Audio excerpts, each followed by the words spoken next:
this one, okay, we will start first with the Better Future, Better You. So, check na tayo dyan sa BFBY. And ngayon pa lang, meron na kayong na-earn na 50 pesos worth of EGCs. Okay, the next step is for you to undergo or to complete the Career Aptitude Test. Pag nakompleto nyo po yan, makakakuha ulit kayo ng 50 pesos EGC. The third step is for you to complete the PCTC or the pre-coding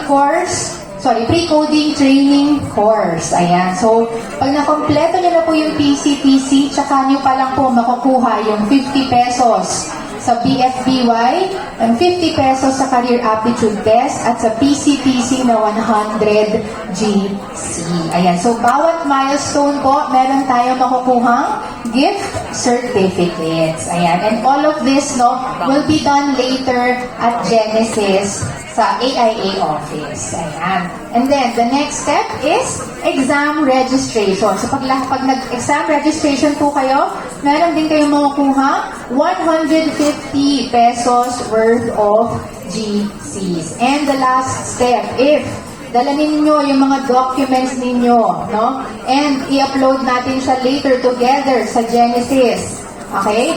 You will have another 150 pesos worth of EGC. So, in short, pag nakumpleto nyo po yung buong journey na ito mamayang hapon, uuwi po kayong merong 500 pesos worth of EGC. So, excited na po ba kayo this afternoon? For this afternoon? Yes. Parang konti lang yung na-excite. Mas excited yata kayong mag-lunch. Okay. Pero bakit tayo mag-lunch, next slide, please.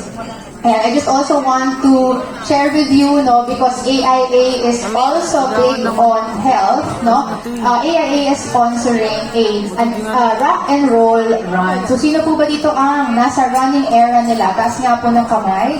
Yung mga tumatakbo. Isa lang.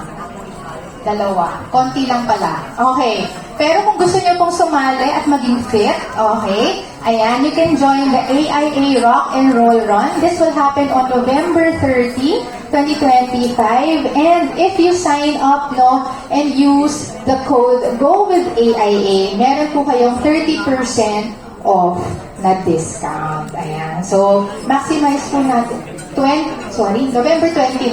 November 29 daw yung Rock and Roll Run. This is open to everyone po. Sino yung artist? Wala po, ma'am. Okay, next slide, please.